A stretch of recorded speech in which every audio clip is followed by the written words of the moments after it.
¿Alguna vez ha usted caminado por las calles de Málaga, en España? Estoy seguro que, si vive por ahí, seguro que sí lo ha hecho.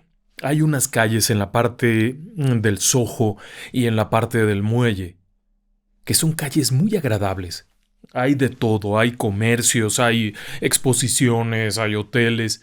Es un sitio que además tiene una temperatura estupenda porque aquello es muy cercano al África, así es que durante el invierno tiene una temperatura grata, tibia, muy diferente al norte, pero cuando es verano, bueno, ahí hay que ir un poquito prevenido porque hace mucho calor.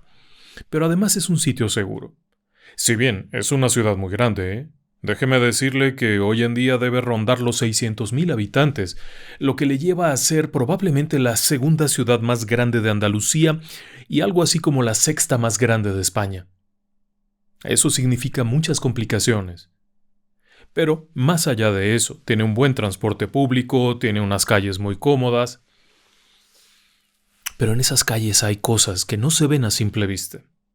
Hay secretos. Hay secretos que solo esas paredes, esas escaleras, esos techos, esas ventanas los guardan. Secretos que no nos han revelado, secretos que no nos han podido decir, a pesar de todos los esfuerzos. Y uno de esos secretos es del que le voy a hablar esta noche. Claro, si usted decide acompañarme. Bienvenidas, bienvenidos. Les invito a que me acompañen a viajar a Málaga, España. Comenzamos. Relatos del lado oscuro. Historias que otras mentes prefieren ignorar. Las calles en general de todas las ciudades del mundo tienen alguna historia. Alguna cosa que ha pasado por ahí, algún personaje destacado que ha caminado por ahí, algún personaje que ha amarrado su caballo en alguna parte antes de dar una gran batalla. Pero en estas calles de Málaga, específicamente en la esquina de la calle El Ángel o calle Ángel en el número 1, hay una historia que a día de hoy no ha sido resuelta. Y es una historia que no data ya de la época de las cavernas ni de la época medieval, sino de los años 80. Cuando ya teníamos algún avance, cuando ya sabíamos algunas cosillas, cuando ya había algo más que simple información perdida. Esa historia se ha tejido ahí en el número 1, en el piso segundo, pero también se ha tejido en las callejuelas, se ha tejido en esta zona. Y es que hay que remontarse a abril de 1987. En aquel año, abril de 1987, España se está preparando para lo que viene, que son las famosas Olimpiadas. ¿Se acuerda? En el 92, así que había que prepararse, ya era corto el tiempo, aun cuando faltaban varios años. Había muchas emociones en el ambiente. Eran días en los que se veía la prosperidad, había quedado atrás el franquismo, había quedado atrás mucho de aquel miedo, ahora ha vuelto todo esto del turismo, llega mucha gente a España, todo bajo el sol. Así es que llegan muchísimos turistas de muchas partes del mundo y ha comenzado a haber una bonanza. En la casa de la familia Guerrero, aquello va y viene, es una familia. Son papá, el señor Jorge, la señora Antonia, la mamá, y 3 chicos. Los chicos tienen edades que van de 15 años, el más grandecito que es Jorge, luego sigue David, que tiene unos 13 años en ese momento, y el más pequeño que tiene 10, Raúl. Son el orgullo de la casa. Papá trabaja muy duro, trabaja todo el día. Mamá se encarga de ver por los chicos, pero es una familia que le dedica mucha atención. Los chicos van al colegio, después tienen extra colegiales o actividades extra fuera del horario regular, todavía en el colegio, y particularmente David todavía tiene actividades por la tarde. ¿El por qué? Porque son una familia de personas que tienen una capacidad muy particular para pintar. La mamá es pintora. Ahora es ama de casa, trabaja muy duro en casa, cuidar de 3 chicos, mantener aquello en orden, que nunca falte nada, que todo esté limpio, es un trabajo de tiempo completo. Pero eso no le ha quitado el gusto por la pintura, gusto que le ha pasado a los chicos. Además hay otro pariente que también es pintor, ¿eh? De hecho, los chicos suelen pasar mucho rato haciendo pintura. Desde dibujo a lápiz, pintura de acuarela, algún óleo por ahí. En sus ratos libres pasan ahí haciendo esto y además también leen revistitas de aquella época, los famosos tebeos. Son algo que les gusta mucho. El padre viene de regreso del trabajo y una vez por semana pasa al puesto, al kiosco o estanquillo y les compra desde pequeños cuentitos, revistas, algún libro de pintura, cosas de ese estilo. Son chicos muy inteligentes y muy dedicados. David, el chico de 13 años, es un pintor nato. Es tremendo. Tiene una habilidad extraordinaria para dibujar a mano con el lápiz o la acuarela. Las caricaturas, las que hace, son estupendas. Porque aun cuando caricaturiza a la persona, por ejemplo, a alguien que ve en la calle, no pierde la esencia. Además también pinta otras cosas. En su cuarto tiene varios cuadros que él mismo ha pintado, de actores famosos, de figuras del deporte. El otro chico, Raúl, también es un excelente pintor, ¿eh? No pierda de vista eso. Todos ellos traen en lugar de sangre, traen pintura, vaya. Les brota esto. Y es muy querido además David, porque es una persona accesible. En la escuela es muy apreciado. Si alguien le pide un dibujo, no tiene problema en hacerle un dibujo y venga, ya está. Además de que es un buen mozo. A sus 13 años es un muchacho un poquillo alto, de sonrisa y grandes ojos, muy abierto, muy sociable. Y quiere que le diga algo. Hace poco ha pintado una imagen religiosa. No es su favorito hacer eso, pero la habilidad la tiene, ¿eh? El cuadro es una réplica del Santo Cristo de la Buena Muerte. Ha tenido que dedicarle un buen rato a aquello, pero ha sido una obra impresionante, tan impresionante que le han pedido que lo ponga en la exhibición de una galería en el centro. Van a armar una exposición con motivo de la Semana Santa y el cuadro de David Guerrero va a estar allí. Así de impresionante es. Y es una galería, vamos, no estamos hablando ahí de su tío o de la tienda de su papá. Es una galería, se llama Le Maison. Le Maison es una galería en donde se venden cuadros de artistas de muchos niveles y su cuadro ha sido seleccionado y colocado allí. Esto ha sido tremendo. La familia completa fue a la inauguración de la galería. Los amigos, los compañeritos de escuela se han enterado de esto y bueno, ha sido el ir y venir. Hay una chiquilla que le echa buen ojo.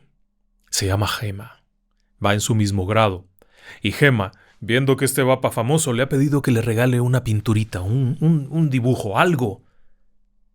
Y él le ha regalado uno. Ella sabe que esas cosas cuando ya son famosos pueden ser valiosas, así es que aprovecha y lo guarda. Y es una caricatura muy sencilla de una persona, es a lápiz algo, pero está muy bien hecho, es algo muy impresionante. Y lo guarda con cariño. Ese tipo de cosas se dan. De hecho, es algo que hace con gusto. La pintura la ha hecho con gusto. ¿Cómo le digo que es un buen muchacho? Y está en medio de una estupenda familia. Papá se talla el lomo como no tiene idea todos los días. Creo que está en una fábrica de ropa. Mamá se preocupa de que no falte nada y de que todo esté en orden, desde el abono para el transporte, que esté pagado, que tengan algo para llevar al cole, que tengan la ropa limpia. Ellos viven en una urbanización que se llama 25 Años de Paz, que está justo cruzando la calle del mercado de Huelin, que es otro barrio de Málaga. Caminando llegas ahí al puerto, a la costa, está todo muy bien. Son calles amplias, muy bonitas, ahí han vivido desde siempre. Y hay una buena noticia. Una noticia tremenda.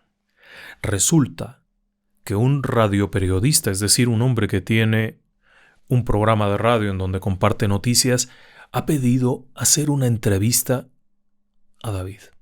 Con motivo del cuadro aquel que ha colgado, el Santo Cristo de la Buena Muerte, con motivo de eso quiere entrevistarlo.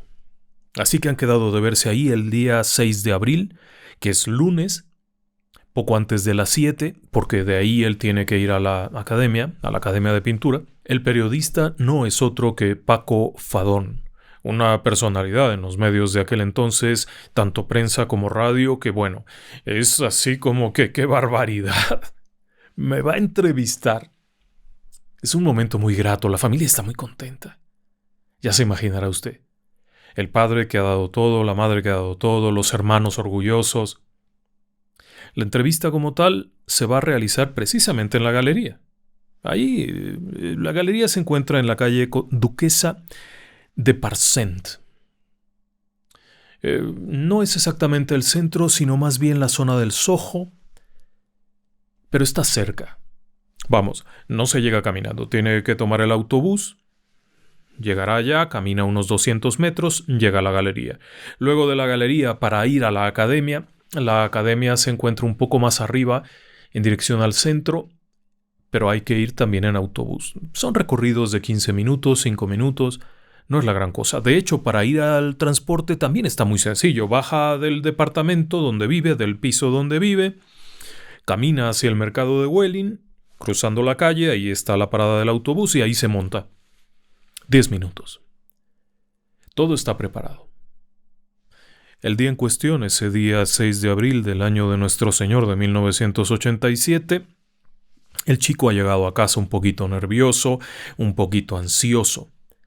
La madre piensa que es por la entrevista, como no, porque no habría de estarlo, pero no pierda de vista que el chico llega nervioso y un poco ansioso. Tan es así que no ha comido. Únicamente ha tomado un yogur y se ha despedido. No lleva dinero. No suelen llevar dinero. No hace falta, todo lo tienen.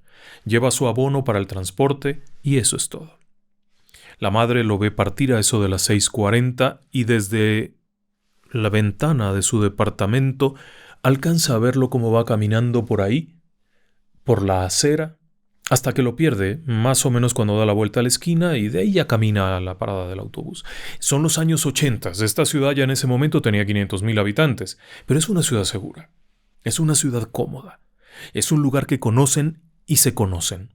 De hecho, en este barrio, el chico es muy conocido. Porque, obviamente, el padre es conocido, la madre es conocida, se conocen todos. Solo en este pedazo. El resto de la ciudad es gigantesca, así es que tampoco se imagine usted que estamos en un pueblito de 2.000 habitantes. Es una ciudad enorme, y la presencia del puerto también atrae muchísima gente que llega ahí por trabajo, por negocio, etc. Y luego está el turismo, que se va un poco más allá hacia las playas, que también trae muchísima gente que viene de otros países. Algunos de ellos vienen desde Inglaterra, otros desde América. Para poder estar allí en la costa con el solecito es abril, así es que aquí ya es primavera, ya se siente el calorcito, ya está agradable, mientras que en otros países aún es frío. El chico tiene que llegar a las 7 en punto a la galería, a Le Maison, allí en la calle Duquesa de Parcent. El problema es que, bueno, la realidad es que hay algo de tráfico, porque ese día en cuestión viene la reina Sofía. La reina de España. Va a estar allí porque va a inaugurar el Teatro Cervantes. Así que hay algo de tráfico y eso es complicado. Pero bueno, el chico sale muy dispuesto, muy contento, se ha puesto guapo, se ha puesto majo, se ha peinado y vale, se va.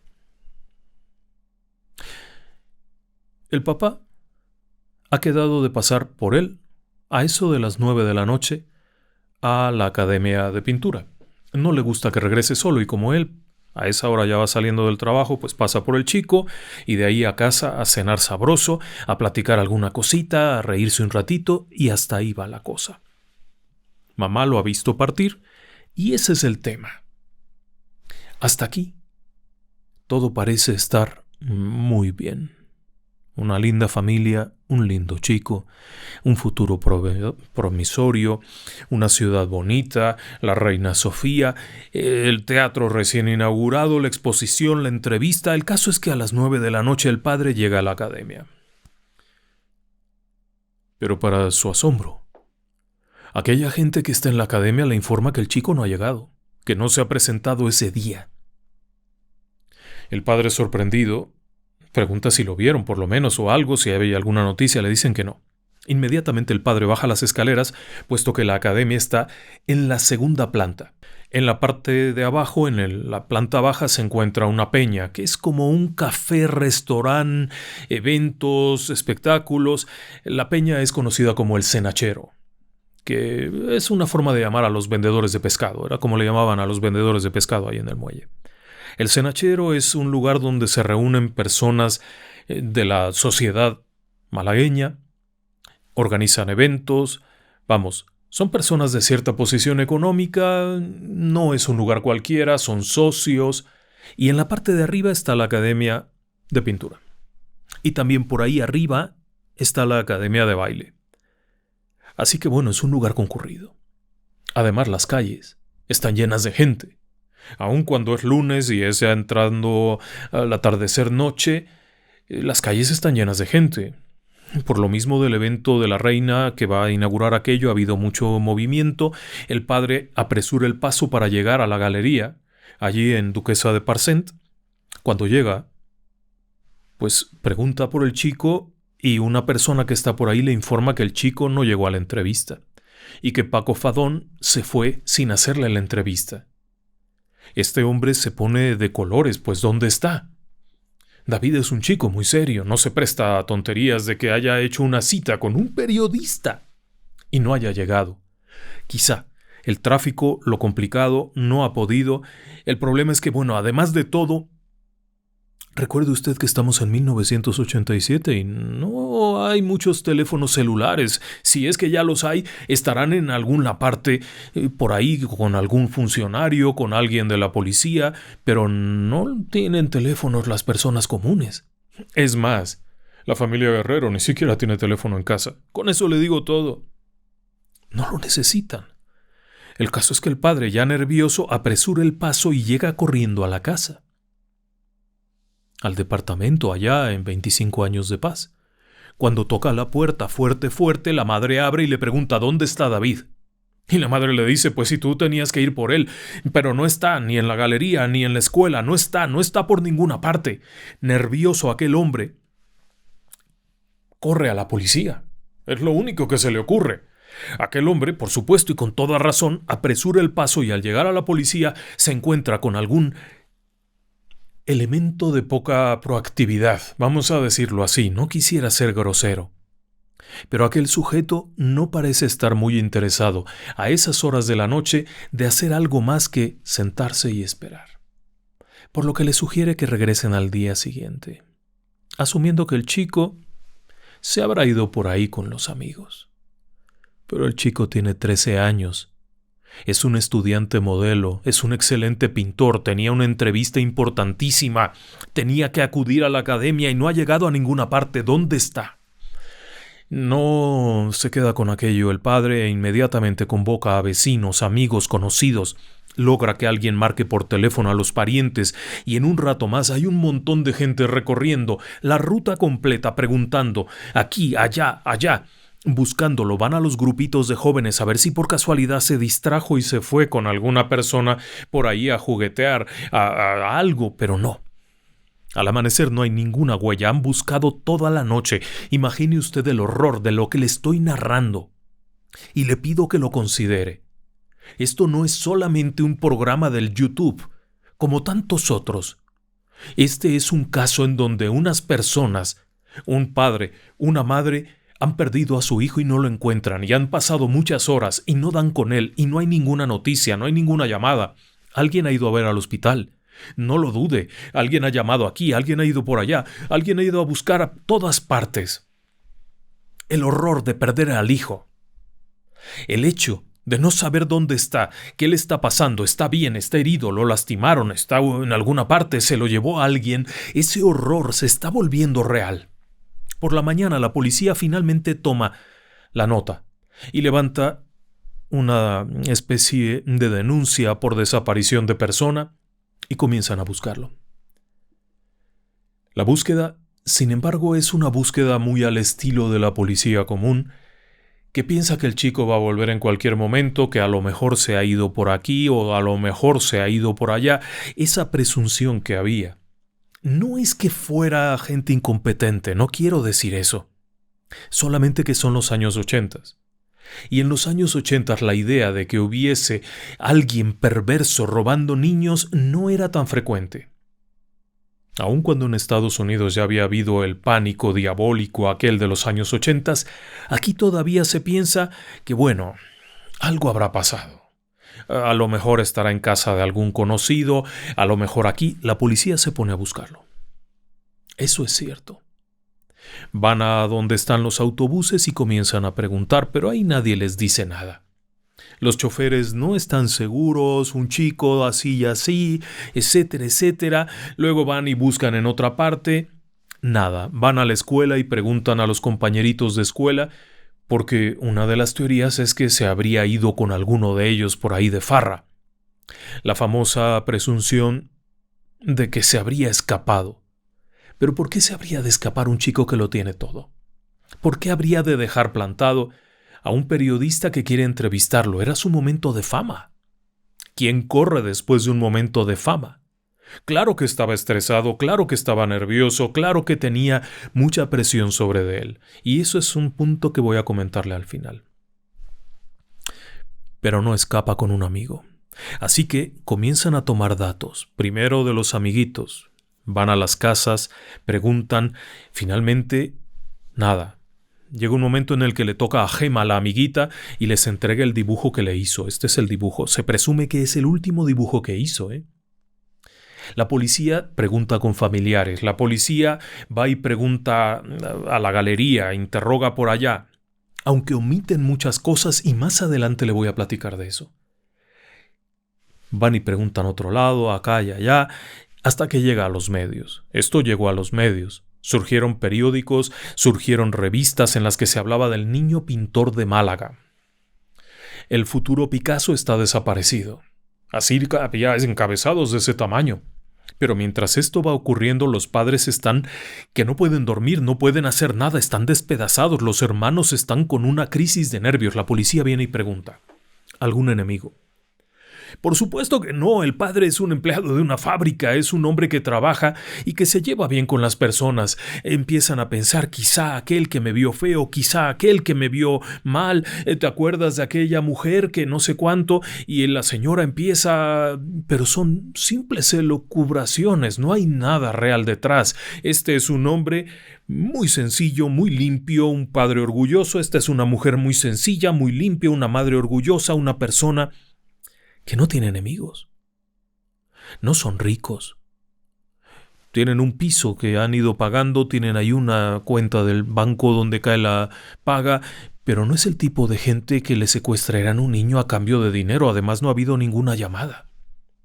Aun cuando es el famoso niño pintor, bueno, se vuelve famoso después de que desaparece, pero antes de eso era un chico como cualquier otro caminando en la calle. Las autoridades van siguiendo pista tras pista. Y conforme se hace público esto, empiezan a llegar llamadas. Muchas llamadas. Alguien que ha visto al niño en Portugal. Lo ha visto en Lisboa. Allá va un policía hasta Lisboa. Y sí, efectivamente, había un chico pintando en la calle que se parecía al niño pintor, pero no era. Lo han visto en Holanda. Alguien vio a un hombre con un chico viajando. Contactan con la Interpol, que va allá y pregunta nada. Los días se vuelven una verdadera pesadilla, una verdadera locura. El padre pasa a la comisaría todo el tiempo. Cuando va al trabajo pasa, cuando regresa del trabajo pasa, pero no hay ninguna noticia. La policía ha interrogado a muchas personas. Es difícil saber a cuántas, pero ha interrogado a muchísimas personas, solo que las informaciones no son precisas. Y es que imagine usted. ¿Qué quiere que pase? Va usted en un ómnibus, en un transporte, es el chofer de un camión. Ha hecho este recorrido 10 veces el día de hoy y las 10 veces se han subido hombres, mujeres, niños, chicos. ¿Qué espera que pase?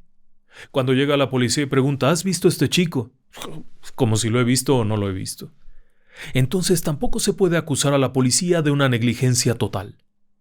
Pero sí de no haber tomado en cuenta ciertos detalles.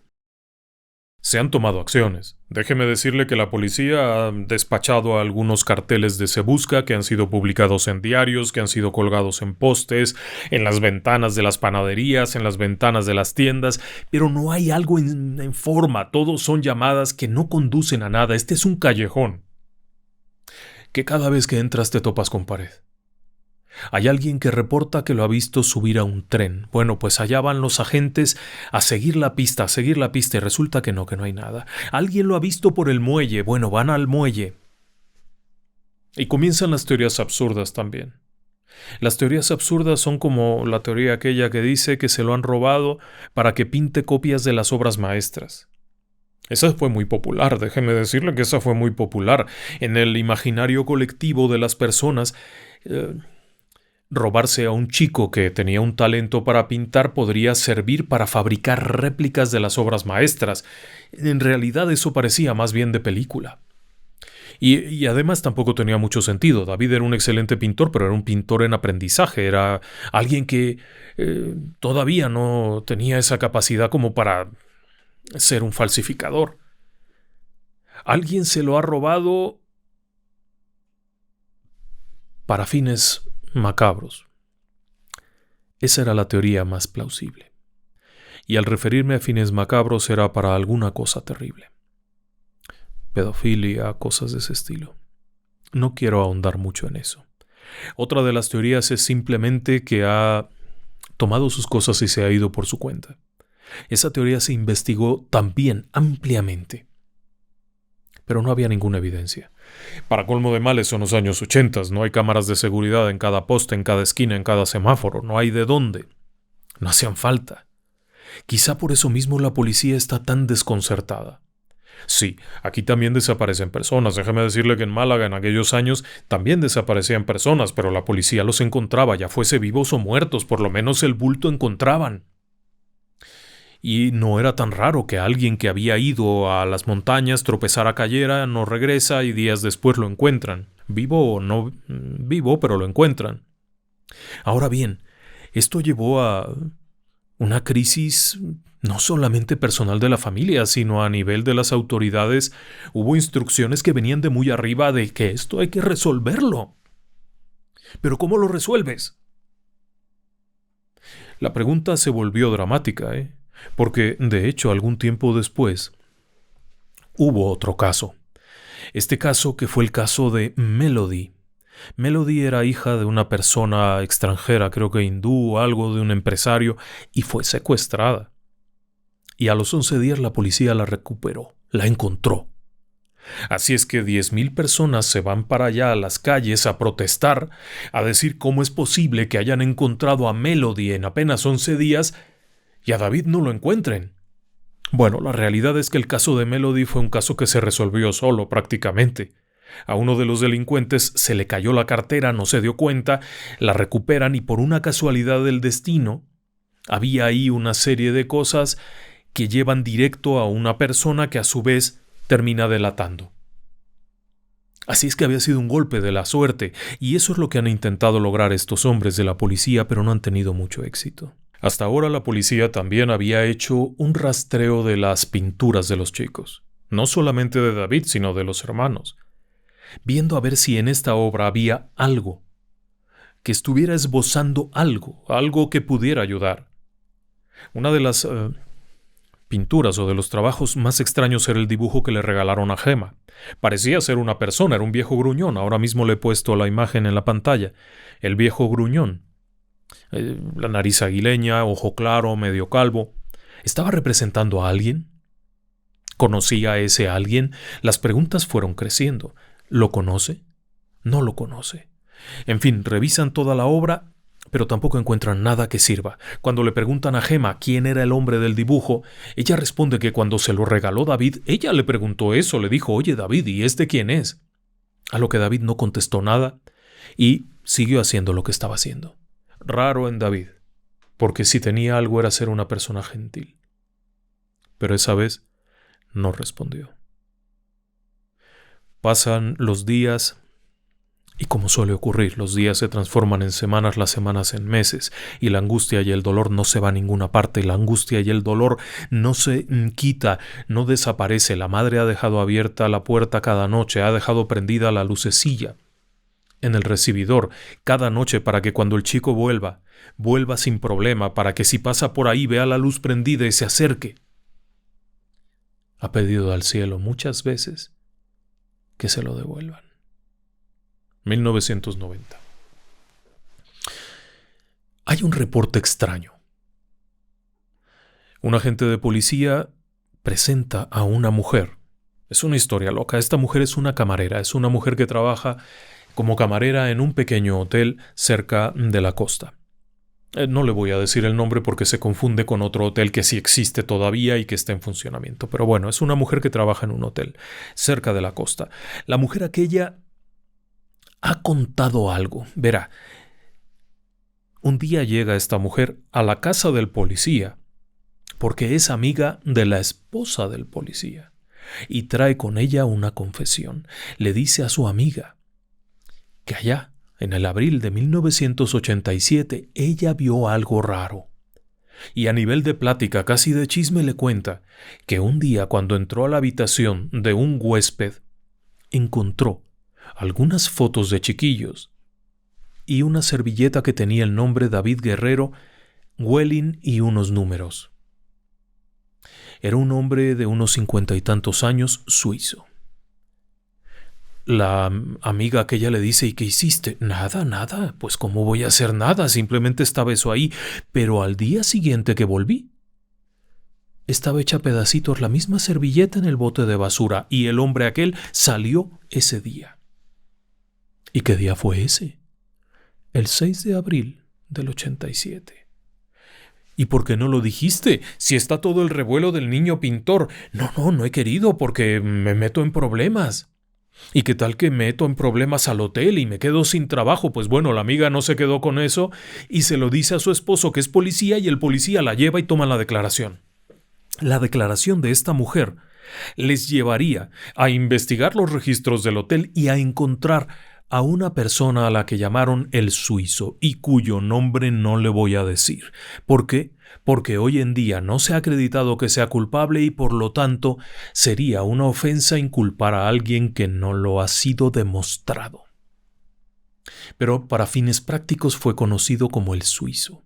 Este hombre de unos 50 años, empresario, aficionado a la pintura y a la fotografía, un hombre que tenía una esposa y que tenía hijos, había tomado el gusto de ir a Málaga, a pasar temporadas allá, y a Marruecos.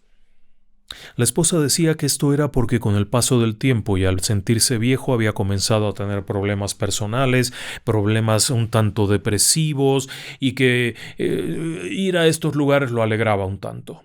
Así es que pasaba una temporada en Málaga, otra temporada en Marruecos, luego iba a Suiza, en donde tenía un estudio fotográfico donde revelaba fotografías. Tenía un gusto particular por tomar fotografías de chiquillos. La policía se mueve inmediatamente. Han descubierto el nombre, han contactado con la embajada, han conseguido datos, pero no pueden interrogarlo.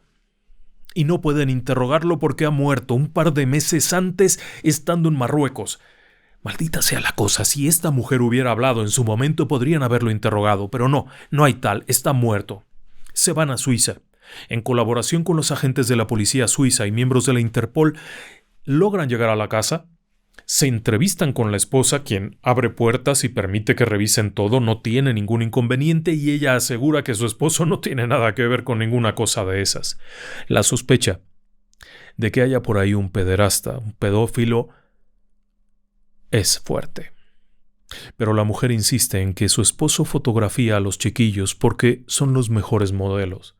Las personas adultas ya son forzadas. Cuando se les pide una fotografía, posan y hacen cosas raras. Cuando se le pregunta por qué tendría el nombre del chico anotado en una servilleta, ella responde con una respuesta que también es bastante lógica. Este hombre retrataba a los chicos con el permiso de los chicos, les pedía la dirección y después les enviaba la fotografía. Esto se pudo confirmar. Los agentes de policía y la gente de Suiza pudo confirmar que era cierto, que este hombre tomaba las fotografías, luego las enviaba por correo a sus casas. Y eran fotografías muy bellas. Cuando revisaron la casa, en el estudio, que era un espacio abajo, encontraron montones de fotografías, revisaron una por una. Ninguna de ellas tenía ninguna referencia de carácter de pornografía, de pedofilia, nada. Este hombre tenía cientos de fotografías artísticas. Corrió el rumor. Enseguida corrió el rumor. El suizo era un pervertido. Pero la policía no encontró ninguna evidencia. Claro que también quisieron contactar con Marruecos, ¿eh? Establecieron contacto con Marruecos, pero allá no les dieron permiso para la investigación. Por alguna razón, la relación diplomática no estaba muy buena y no permitieron que la policía española cateara la casa que tenía en Marruecos. Pero en el imaginario popular este era un monstruo. ¿Y quiere que le diga por qué pensaron que era un monstruo? Bueno, déjeme enseñarle nuevamente la fotografía del dibujo de Gema, el que le regaló a su amiga Gema. Véalo usted, por favor. Me voy a callar 5 segundos para que lo pueda ver. Bien. Ahora le voy a poner una fotografía del suizo. Es una fotografía que está disponible en internet, que está de dominio público, puesto que fue liberada en su momento por la propia policía. Se la voy a enseñar. 5 segundos, voy a guardar silencio para que la vea.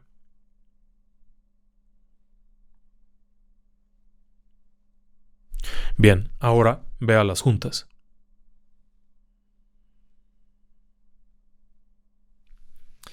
La mayoría de las personas inmediatamente dice, es la misma persona. Y esto generó que surgieran todo tipo de teorías, todo tipo de confesiones. Se descubrió que el suizo tenía una casa en Málaga. Y entonces en el imaginario popular surge la pregunta, ¿por qué teniendo una casa estaba en un hotel? Pues porque era esto y aquello y esto. Bueno, la realidad es que no era así. En el momento de la desaparición de Davidcito, este hombre todavía no tenía la casa, compraría la casa 3 meses después. ¿Es evidencia de que no tenía nada que ocultar? No. También podría ser evidencia de lo contrario, pero finalmente ahí está el dato. Se dijo que el suizo había escapado al día siguiente de la desaparición de David en su propio barco y que había navegado hacia Marruecos, cosa que tampoco era cierta. El suizo no navegaba. El que navegaba era su hijo, que estaba en Alicante. En el peor de los casos habrían navegado juntos, porque el barco era de su hijo. No había todo esto. Se rumoraron cantidad de cosas, pero al final del día la realidad es que el secreto, si había algún secreto, se lo llevó a la tumba. No había evidencias. De nueva cuenta, la policía se queda con nada, con un manojo de aire. Y con muchos deseos de resolverlo, porque además la opinión pública estaba encima, pero como todo, al paso del tiempo la opinión pública se va desviando hacia otras cosas, se van yendo por otros temas, vienen las Olimpiadas, vienen los campeonatos, viene el Real Madrid, viene el Barça, viene el otro, y así poco a poco la historia se va quedando. El expediente oficialmente es guardado o archivado en el año 96 sin que se haya resuelto.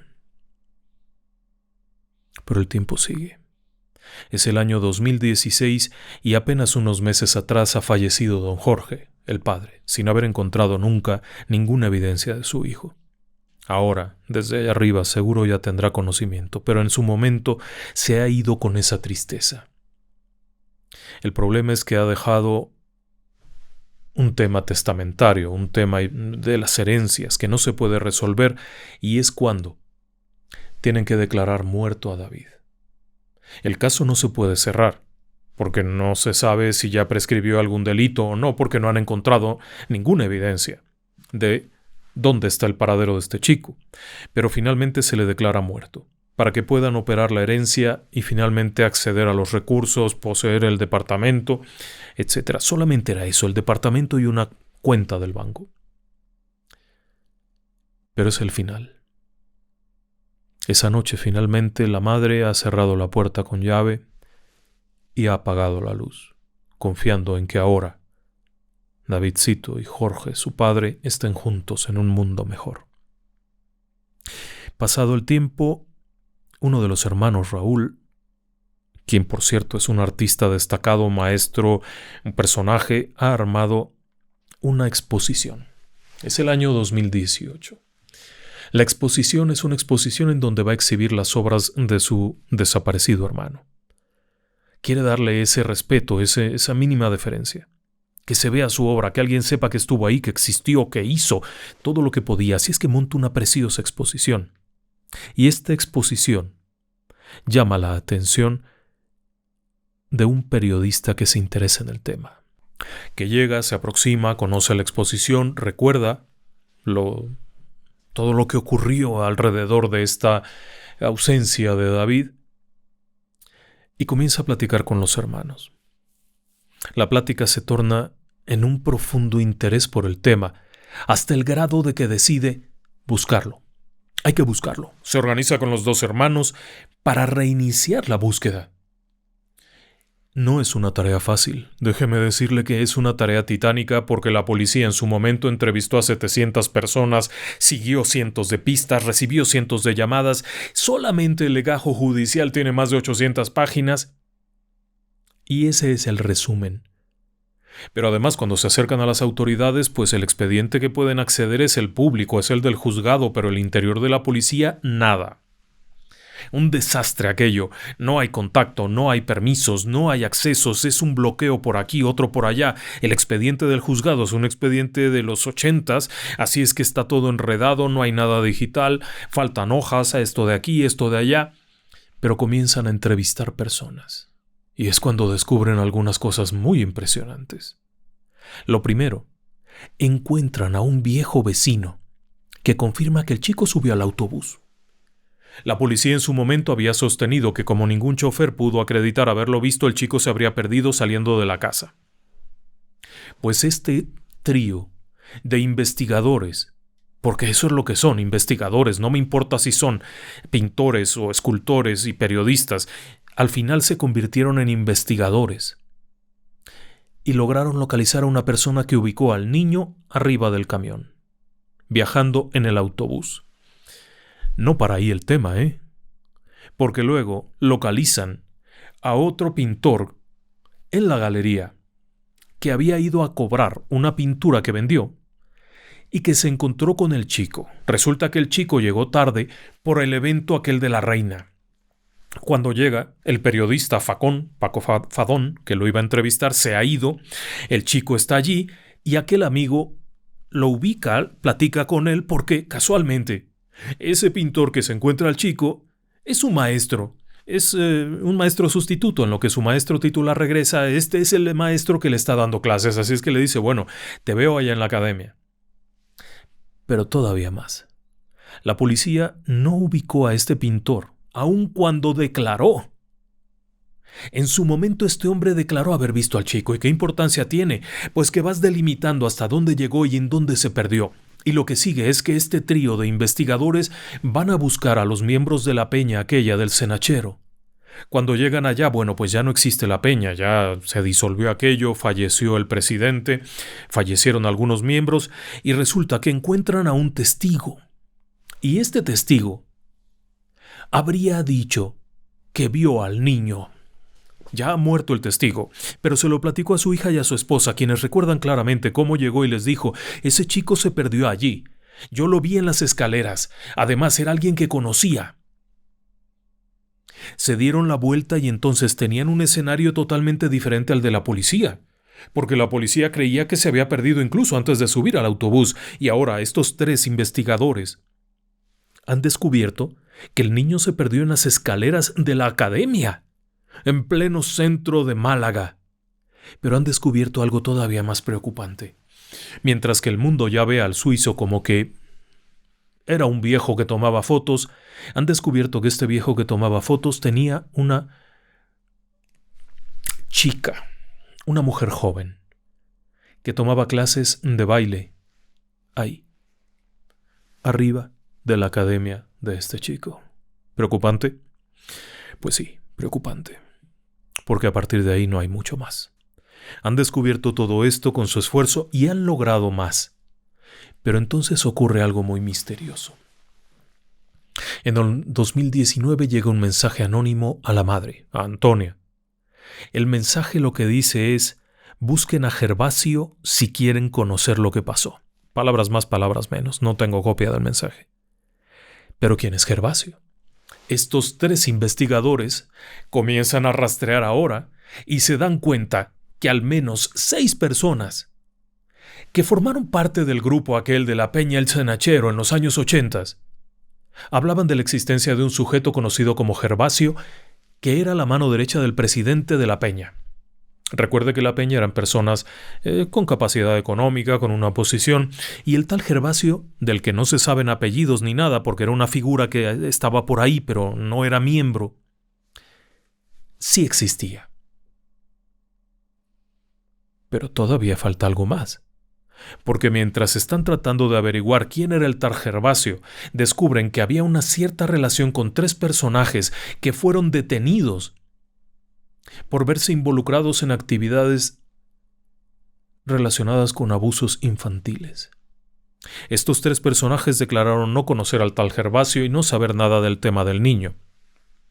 Pero todavía pasa otra cosa loca, y es que un buen día Gema, que ahora ya ronda los 40 en este momento del que le estoy hablando, abre su buzón para sacar la correspondencia y, oh sorpresa, ¿qué se encuentra? Se encuentra el dibujo que le regaló David allá en 1987. El dibujo del viejo gruñón se lo encuentra en su buzón. Pero no es una copia, es el original. El original, con todo y el agujerito de la chincheta con la que lo pegó en la pared, con todo y la fecha que ella misma ha escrito de su puño y letra en la parte de atrás, con el nombre de David. Ese es su dibujo. ¿Qué hace en su buzón? La situación se volvió preocupante. ¿Por qué? Porque Gema entregó el dibujo allá, muy atrás en el tiempo, a la policía. ¿Cómo es que ahora está en su buzón? ¿Quién lo ha dejado? ¿Por qué no está en el expediente de la policía donde debería de estar? Pero todavía hay otra pregunta más. ¿Cómo llegó al buzón de Gema? Gema había cambiado de domicilio y todavía no actualizaba el padrón. Todavía no declaraba el cambio de domicilio. ¿Cómo es que alguien fue y le puso ese dibujo ahí? Las preguntas, creo que usted ya se las estará haciendo en la cabeza, ¿no? ¿Quién tomó el dibujo de un expediente policíaco? ¿Quién sabía dónde vivía Gema si no había reportado el cambio de dirección? ¿Quién sabía de dónde era ese dibujo? Todos estos pequeños detalles dan la pista de una teoría de conspiración. Un encubrimiento. Por supuesto, hasta aquí está el caso. Se ha reabierto, sí, en el 2023 se publicó una noticia en una serie de portales de noticias españoles en donde se reabría el caso. Pero todavía había otro detalle muy loco, y es que también, de acuerdo con algún portal de noticias, en el año 2024 se reportó la desaparición de una persona de una casa de asistencia. La casa de asistencia es un lugar donde hay personas enfermas. Esta persona era David Linares, quien se había perdido y era una persona que estaba bajo medicación, 50 años de edad. Afortunadamente lo encontraron 3 días después, vagando. Se había desorientado. Lo curioso es que muchas personas, cuando vieron la fotografía de David Linares, inmediatamente dijeron, se parece a alguien que conocemos. Y esa es una pista que está ahí todavía pendiente y que llama la atención porque el parecido sí es real, es cierto, existe un parecido. No le voy a exhibir las fotos puesto que es una persona que tiene una serie de padecimientos y que está en una casa de asistencia, pero el rumor es que se parece mucho al niño pintor, quien por cierto tendría a la fecha una edad muy parecida a la de David Linares, cerca de 50 años. Ese es el último punto que ha salido, pero al igual que el run aquel, el rumor aquel de que se lo habían llevado para hacer falsificaciones, podría no ser más que una suposición del imaginario popular. Lo que es un hecho es que esos 3 investigadores, los 2 hermanos y el periodista, no han dejado de buscar.